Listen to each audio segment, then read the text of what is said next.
Halo guys, sebelum lanjut jangan lupa subrek. Tidak mencoba untuk menentang perasaannya sendiri, dia malah membiarkannya meledak sepenuhnya. Long Haoshen tahu bahwa hanya dengan merasakan keberadaan mereka, penderitaan di hatinya dan penyerapan cahaya yang terus-menerus akan meredup. Setelah entah berapa lama, dia akhirnya memasuki kondisi meditasi. Duduk di punggung Long Haoshen, Yating merasakan perubahan di Long Haoshen paling efektif. Sebagai peri cahaya, kedekatannya dengan cahaya tidak ada bandingannya dengan apapun di dunia ini, karena tubuhnya dapat digambarkan sebagai manifestasi cahaya. Pada saat Long Haoshen baru saja mulai berkultivasi, dalam pengertian Yating, tuannya hanya diam-diam menyerap esensi cahaya. Tapi saat dia tenang, dan benar-benar masuk dalam keadaan meditasi, tubuh Long Haoshen tampak transparan di mata Yating. Mengambil napas berturut-turut, dia tampaknya telah memasuki kondisi tubuh cemerlang. Dan esensi cahaya yang Yating bantu dia serap mulai tidak mencukupi untuknya. Faktanya, setelah penyatuannya dengan kompor Sein spiritual, Yating memperoleh kemampuan untuk memproses energi spiritual. Melalui dia, esensi cahaya tidak hanya menjadi sangat murni, tetapi juga sangat terkonsentrasi. Fakta bahwa Long Haoshen berhasil mempertahankan kecepatan penyerapan yang begitu dahsyat membuatnya pada setiap tarikan napas ini, spiritual internalnya terus menguat. Ini adalah salah satu manfaat di hati yang cemerlang dari batang cahaya. Dengan hatinya tanpa kenajisan apapun, Long Haoshen memperoleh berkah terbesar dari Dewi Cahaya. Dengan esensi cahaya memasukinya secara alami, bagaimana mungkin kecepatan kultivasinya tidak cepat? Dalam esensi cahaya yang hangat ini, Long Haoshen secara bertahap berendam sangat dalam.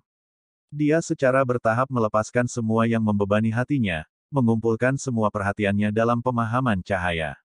Kecemerlangan di sekitar tubuhnya mulai mendapatkan intensitas, sejauh melalui bola kristal, yang Haohan memperhatikan perubahan bertahap ini. Namun, ksatria pertahanan dan perencanaan surgawi ini tidak mungkin menonton Long Haoshen terlalu lama. Perang sudah di depan mata, dan dia memiliki banyak hal lain untuk ditangani. Bulan ini dikenal dalam catatan generasi selanjutnya sebagai benua pemandian bulan Sengmo Dalu.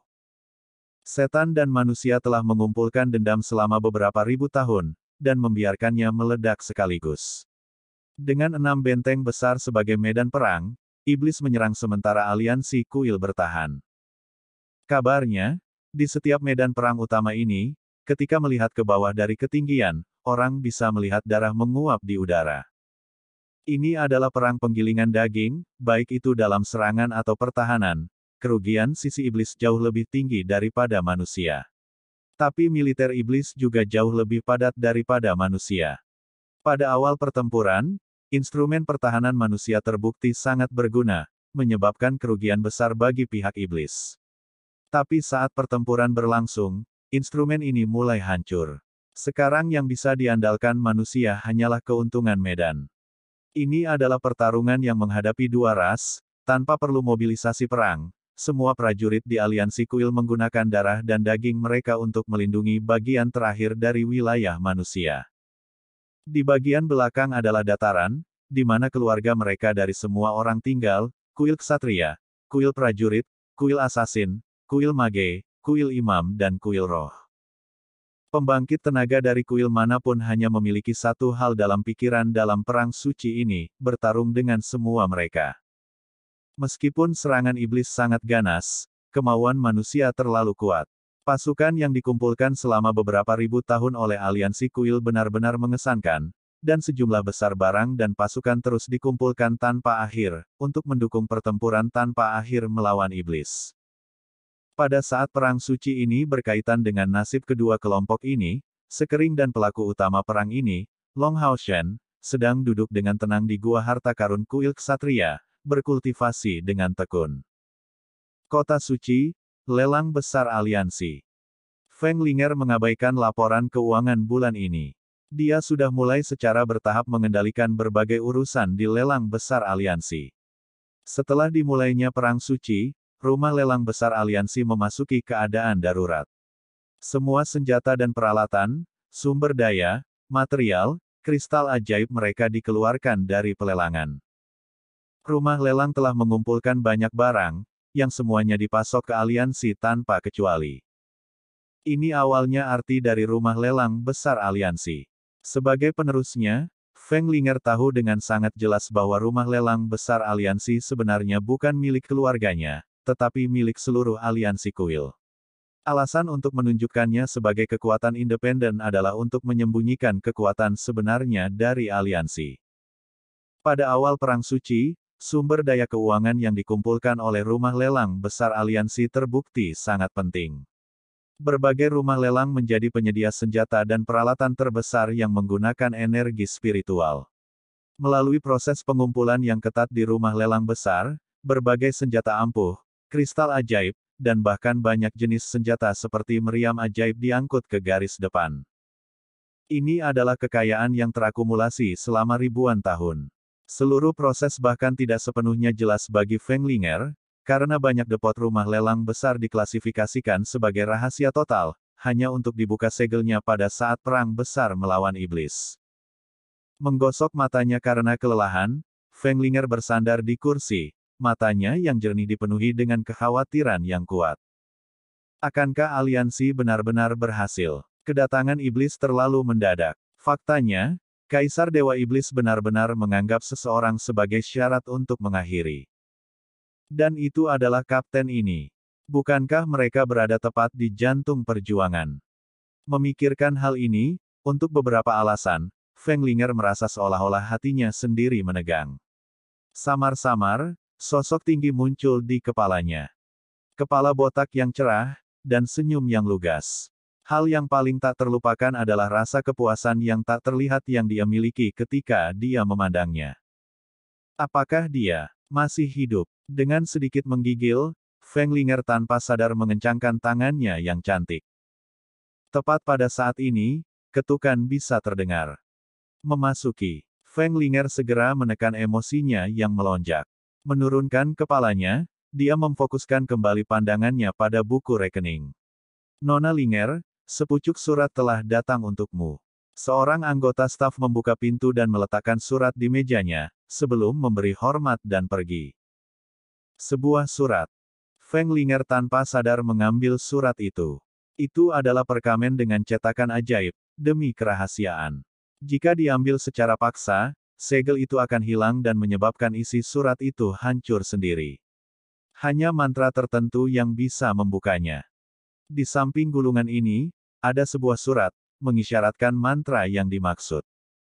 Feng Linger memiliki banyak pengalaman menerima surat dalam perkamen semacam ini, tetapi pada saat dia menemukan kata-kata yang mengisyaratkan kata-kata mantra itu, dia bangkit dengan gembira. Panggil namaku, bunga murni kecil. Haha. Itu. Hanya dia yang akan memanggilku ini. Itu Sisi Masian. Jadi kamu masih hidup. Pada saat dia mengucapkan kata-kata terakhir ini, Feng Linger tidak bisa menahan air matanya untuk jatuh. Dalam periode perang ini, hanya hidup tampaknya menjadi kebahagiaan terbesar. Dan, dengan suara keras, jejak ajaib pada perkamen dinonaktifkan, dan gulungan itu terbuka. Tulisan tangan orang itu tidak terpuji, tapi kebetulan kata-katanya masih terbaca. Nona Linger, maafkan saya karena memanggil Anda bunga murni kecil sekali lagi. Jika kamu bisa melihat surat ini, berarti kamu masih ingat namaku. Sima merasa sangat terhormat tentang itu. Aku punya kabar baik dan kabar buruk untuk memberitahu Anda. Kabar baiknya adalah bahwa saya masih hidup, dan saya sudah kembali ke aliansi kami, di markas besar kuil imam kami yang terletak di jalur pegunungan selatan. Kabar buruknya adalah aku masih berada di garis depan, dan pasukan perburuan iblisku telah dibubarkan untuk sementara. Sebagai seorang imam disiplin zaman baru, saya akan memastikan untuk mempertahankan kuil kita. Saya awalnya tidak ingin menulis surat tersegel ini. Saya memperkirakan bahwa bahkan jika Anda melihat isinya, Anda hanya akan menghela nafas dengan jijik setelah menerimanya. Tapi sejak kembali dari wilayah iblis, dalam kegembiraan hidup, tanpa sadar aku memikirkanmu dalam mimpiku setiap malam. Jadi aku hanya bisa menulis surat ini untukmu. Cinta pada pandangan pertama adalah berkah, tetapi juga rasa sakit yang luar biasa. Saya benar-benar ingin melihat Anda lagi, tetapi tidak tahu apakah saya akan memiliki kesempatan lain untuk itu dalam hidup ini. Seseorang seperti saya tidak memiliki tuntutan yang berlebihan. Bahkan tidak masalah jika Anda menyukai saya. Tolong terima surat ini sebagai perpisahan. Saya harap Anda dapat mencapai kebahagiaan di masa depan. Bahkan dalam pelukan dewa, aku akan berdoa untukmu. Tolong tenang. Sebagai pria yang sangat menyukaimu, aku, Sima Xian, bukanlah seorang pengecut. Saya akan mencurahkan setiap tetes darah saya di medan perang sampai akhir. Setiap kali saya bertarung melawan iblis, saya berpikir bahwa untuk setiap iblis yang saya bunuh, Anda akan sedikit lebih aman. Kepalaku dan bola cahaya energiku terbuat dari baja yang sama. Dengan bodoh menatap surat ini, Feng Linger berdiri tak bergerak untuk waktu yang lama. Air mata mulai secara bertahap menetes dari wajahnya, dan emosi tertentu yang terkubur di dalam hatinya tampaknya telah muncul kembali. Dengan ganas, dia meraih perkamen dan saat dia mengambil pena, dia terkejut menemukan bahwa tangannya sebenarnya sedikit gemetar. Setelah menstabilkan emosinya dengan susah payah, dia dengan cepat menulis di perkamen. Kamu tahu betul bahwa aku tidak mau kamu memanggilku bunga murni kecil, jadi mengapa kamu terus melakukan ini? Aku membencimu, dan membenci wajah botakmu yang menakutkan. Tapi jika kamu mati di garis depan, aku akan membencimu selamanya. Anda harus kembali kepada saya hidup-hidup, tidak peduli berapa lama waktu yang dibutuhkan. Juga, kirimi saya surat. Jika surat Anda berikutnya tidak datang dalam 3 bulan ke depan, gadis ini akan segera menikah, bahkan tidak akan membiarkan Anda mati dengan tenang. Dalam sekejap mata, 3 bulan berlalu. Tidak ada yang mengharapkan itu, tapi yang pertama keluar bukanlah Long Hao Shen yang jelas lebih kuat, tapi Han Yu. Dalam waktu 3 bulan, Han Yu mempelajari semua kemampuan dari langkah ke-6 yang diberikan kepadanya, termasuk banyak teknik rahasia. Gua Ilusi adalah tempat di mana teknik sebenarnya dari kuil ksatria hadir. Di dalamnya tidak hanya teknik konvensional, tetapi juga teknik rahasia yang ditinggalkan oleh generasi berikutnya dari ksatria surgawi. Mereka yang mendapatkan hak untuk masuk semuanya memberikan kontribusi heroik kepada aliansi, dan akan menjadi bagian dari generasi baru yang akan memimpin aliansi. Long Hao Shen dan Han Yu memiliki kualifikasi, selain Long Hao Shen menjadi dewa pilihan, mereka membuat pencapaian yang belum pernah terjadi sebelumnya dalam menghancurkan dewa iblis. Prestasi ini sendiri memberi mereka kualifikasi. Setelah keluar, Han Yu diberitahu bahwa Long Hao Shen, di luar dugaan, masih di dalam. Mempelajari ini, dia memilih untuk berkultivasi di balik pintu tanpa ragu-ragu. Salah satu syarat yang diberikan Yang Haohan kepadanya adalah menjadi ksatria Yayasan Mithril. Meskipun dia sudah mempelajari semua kemampuan pada langkah ke-6, energi spiritualnya masih jauh dari 10.000 unit. Yang Haohan datang untuk mengamati Long Hao Shen yang tahu berapa kali, tetapi ekspresinya tidak setenang awalnya, sebaliknya mulai menunjukkan kekhawatiran. Perang suci telah berlangsung selama 3 bulan. Gunung penentang naga mengalami tekanan yang sangat besar, dan sebagai ksatria surgawi, baik Long Tianying maupun dirinya sendiri telah lama bergabung dalam pertempuran. Baru 2 hari yang lalu, dia berada dalam perjuangan besar melawan Dewa Iblis Kematian Saminaga. Dalam hal kultivasi, Yang Haohan cukup rendah, tetapi dengan kekuatan besar tahta pertahanan dan belas kasih, dia menghentikan kemajuan Dewa Kematian Iblis. Saint Knights dan Templar Knights dari Temple Alliance berlumuran darah setiap hari, melawan musuh di Dragon Resisting Mountain Pass. Es dan salju di tanah dengan keliling lebih dari 1 kilometer diwarnai merah, dan korban kedua belah pihak tidak terhitung. Meskipun ada sumber daya alam yang disimpan sebagai cadangan di jalur gunung penentang naga, itu tidak sama dengan benteng lainnya. Dalam situasi pengepungan, akan sangat sulit untuk mendapatkan pasokan dari aliansi, dan bahkan berita pun sulit untuk ditransmisikan.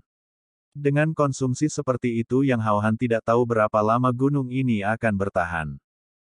Iblis di luar sudah mendapat bala bantuan 3 kali, dan kerusakan yang ditimbulkan oleh lingkungan keji pada iblis sangat tinggi. Kekuatan bertarung mereka jauh dari penampilan maksimal mereka karena ini. Beberapa ratus penyihir es yang mempertahankan jalur gunung penentang naga juga terbukti sangat berguna. Mereka semua mendapat dukungan dari benteng alami yang dibentuk oleh jalur gunung penentang naga yang tak henti-hentinya memperkuat pertahanannya, menyerang musuh. Hao Shen, bagaimana Anda tidak menunjukkan gerakan sedikit pun? Melihat bola kristal besar di depannya, Yang Haohan bergumam dengan tegas.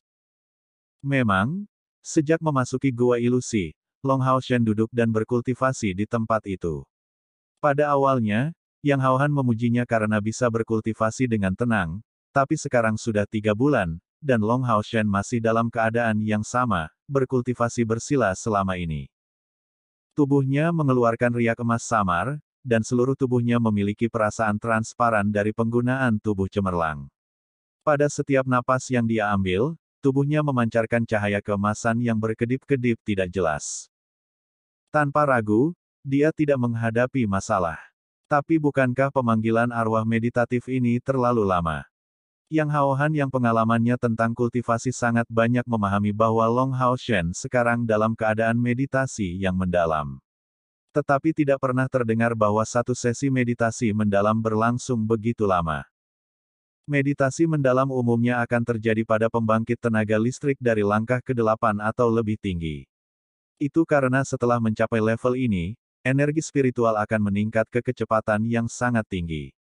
Tetapi peningkatan energi spiritual seseorang yang terlalu cepat akan menghasilkan fondasi yang goyah. Kadang-kadang perlu berkultivasi dalam keadaan meditasi mendalam memungkinkan penyerapan unsur yang lebih baik, dan harmonisasi yang lebih baik. Untuk Long Hao Shen yang merupakan dewa pilihan, Yang Haohan tidak merasa luar biasa bahwa ia akan mampu melakukan meditasi mendalam pada langkah ke-7 budidaya. Tetapi umumnya, meditasi mendalam biasanya akan berhenti setelah sekitar 1 bulan. Untuk satu sesi bertahan lebih lama dari itu sangat jarang. Tentu saja, seiring dengan waktu meditasi yang diperpanjang, hasilnya secara alami akan menjadi lebih baik. Itu juga berarti sedikit pikiran yang mengganggu, dan mampu menanggung kesepian. Bagaimanapun, berendam setiap hari dalam esensi ringan adalah proses yang sangat sepi dan membosankan. Yang Haohan tidak menyangka sama sekali bahwa 3 bulan, untuk sesi meditasi mendalam Long Hao Shen ini, hanyalah permulaan. Waktu berlalu, hari demi hari. Baik manusia atau iblis, memiliki batas tenaga kerja mereka. Setelah serangan panik beberapa bulan pertama, serangan iblis secara bertahap melambat. Kaisar Dewa Iblis memberikan 2 catatan diplomatik kepada aliansi, menuntut Long Hao Shen, hanya dijawab dengan penolakan datar. Adapun Long Hao Shen, tampak seolah-olah dia telah menguap, tidak muncul dari awal sampai akhir. Pertempuran masih berlangsung, dan seperti yang diharapkan aliansi, tidak ada pembangkit tenaga iblis nyata yang keluar pada tahap awal, kedua belah pihak menunjukkan kekuatan mereka sedikit demi sedikit. Namun, hal yang paling aneh di mata aliansi adalah bahwa Kaisar Dewa Iblis, bahkan dalam posisinya sebagai pembangkit tenaga iblis terbesar, belum bergabung dalam pertempuran. Dan itu bukan hanya dia, tetapi juga Dewa Setan Bulan, dan Dewa Setan Bintang yang belum keluar. Dan dengan cara yang sama, Naga Iblis, Iblis Bulan, dan Iblis Bintang semuanya belum dikerahkan. Benar karena mereka belum ambil bagian, aliansi kuil tidak berani menurunkan kewaspadaan mereka bahkan saat pertempuran berlanjut. Para penjaga dari 6 benteng semuanya berada di bawah tekanan yang ekstrim. Faktanya, orang harus tahu bahwa jika Kaisar Dewa Iblis membawa Dewa Iblis Bulan dan Bintang di medan perang, tidak ada benteng yang bisa bertahan. Tentu saja, Demon God Emperor, Moon Demon God, dan Star Demon God pasti akan menghadapi perlawanan pamungkas dari Demon Hun Squad terkuat, dan itu akan menjadi pertempuran menentukan yang tak terhindarkan. Setelah menganalisis kecerdasan mereka, mereka menyimpulkan bahwa itu seharusnya karena beberapa ketakutan terakhir yang menahan di hati Kaisar Dewa Iblis sehingga dia tidak meluncurkan bentrokan terakhir. Lagi pula, jika mereka tidak berhasil, kerugiannya akan sangat besar. Meskipun pihak iblis memiliki keuntungan, mereka tidak memiliki cara untuk sepenuhnya mengalahkan pihak manusia. Hasil yang paling mungkin adalah melihat kedua belah pihak saling terluka. Dan penghancuran timbal balik dari kedua belah pihak bisa terjadi dalam banyak cara. Jika biaya untuk hasil ini adalah kehidupan Kaisar Dewa Iblis, iblis pasti tidak akan mampu menanggungnya. Lagi pula, melawan kreativitas dan pengetahuan manusia, ditambah semua sumber daya yang dikumpulkan aliansi kuil selama ini, mereka pasti akan jauh lebih cepat untuk berdiri kembali. Sebaliknya, pembangkit tenaga listrik absolut seperti Demon God Emperor tidak bisa menjadi sesuatu yang bisa mereka dapatkan kembali dalam 1 atau 2 hari. Pertarungan yang berkepanjangan pasti tidak bisa dikatakan menguntungkan bagi pihak iblis, tetapi keganasan iblis melampaui harapan aliansi kuil. Karena pihak iblis tidak memiliki persediaan makanan yang cukup, mayat di medan perang menjadi sarana makanan mereka, baik itu manusia atau mayat iblis. Fakta kejam ini merupakan pukulan besar bagi manusia. Ternyata Kaisar Dewa Iblis tidak keberatan untuk bertarung dalam waktu yang lama. 1 tahun setelah dimulainya Perang Suci, total populasi aliansi kuil turun 1/10, sementara jumlah iblis menurun 20%. Kemunduran itu cukup besar untuk kedua ras, dan seluruh benua dapat dikatakan berada dalam kekacauan total karena Perang Suci. Di sebuah tenda di tengah-tengah pasukan Kaisar Dewa Iblis, Feng Xiu sedang duduk tegak di singgasananya. Seluruh tenda sebenarnya tidak memiliki pasukan iblis, benar-benar kosong. Hanya satu orang yang duduk di dalam, dan itu adalah Moon Demon God Agares. Yang mulia, jika ini terus berlanjut, kami tidak tahu berapa lama kami akan bertahan. Makanan benar-benar terlalu langka, dan makanan mulai membusuk. Saat cuaca menghangat, situasinya akan menjadi lebih serius. Sama seperti musim panas tahun lalu. Agares mulai menunjukkan kekhawatiran di wajahnya. Feng Xiu bertanya dengan tenang, "Kakak kedua, lalu apa yang harus kita lakukan?" Agares tersenyum dingin di wajahnya, "Pertempuran yang menentukan, melawan manusia. Mereka tidak mungkin menghentikan serangan penuh gabungan dari kami bertiga. Selama kita menghancurkan salah satu benteng manusia, pasukan kita akan dapat menyerang mereka secara menyeluruh. Pertempuran lain pasti akan terpengaruh oleh itu. Dan pada saat itu, semua manusia akan mati, dan kita akan menguasai seluruh benua." Dewa Iblis Feng Xiu menggelengkan kepalanya, "Jika aku ingin memusnahkan manusia secara menyeluruh, aku tidak akan menunggu sampai sekarang. Bukankah dimulainya Perang Suci akan menjadi momen yang tepat?" Oh, Agares tampak memberikan tatapan bingung kepada Kaisar Dewa Iblis, jelas tidak mengerti apa yang dia maksud. Feng Xiu berdiri perlahan, kedua tangannya di belakang punggungnya. Menatap pintu tenda, tatapannya seolah menembus langit, mengarahkan matanya ke dunia lain. "Sebenarnya, jika kita tidak memberi manusia waktu, mereka akan punah sejak lama. Mungkin kami tidak memiliki kemampuan untuk memusnahkan manusia pada saat kami turun di dunia ini, tetapi dengan berlalunya waktu, mulai dari generasi kedua Kaisar Dewa Iblis, sebagian besar benua dikendalikan oleh kami. Kami sudah memiliki perang suci yang ditujukan terhadap manusia, dan mereka kehilangan semua kekuatan sepenuhnya. Tapi, leluhurku, Kaisar Dewa Iblis kedua tidak memilih untuk melakukannya. Dan dia meninggalkan instruksi rahasia, memerintahkan keturunannya bahwa Kaisar Dewa Setan tidak boleh memimpin pasukan iblis untuk memusnahkan seluruh umat manusia. Apa kamu tahu kenapa?" Tentu saja, apa yang dikatakan Feng Xiu adalah rahasia mutlak. Mendengar itu, Agares tercengang. "Yang mulia, saya tidak akan berani." Agares berdiri dengan tergesa-gesa, membungkuk hormat. Feng Xiu berjalan ke depan, menopang kepalanya dengan tangan, "Saya bersedia mengungkapkan rahasia ini kepada Anda karena keyakinan saya pada Anda adalah mutlak. Kita tidak dapat memusnahkan umat manusia, karena jika kita kehilangan mereka, iblis akan menuju kehancuran. Datang ke dunia ini, kami mengandalkan wabah untuk menciptakan ras iblis. Pada awalnya, itu sebenarnya hanya kami 72 bersaudara. Bakat bawaan kita memiliki kekurangan yang sangat besar dan itu adalah diri kita sendiri. Anda tahu dengan jelas dari mana kami berasal, dan bagaimana kami datang ke dunia ini. Meskipun kita dapat meneruskan kekuatan kita, tidak ada lagi yang bisa kita ciptakan.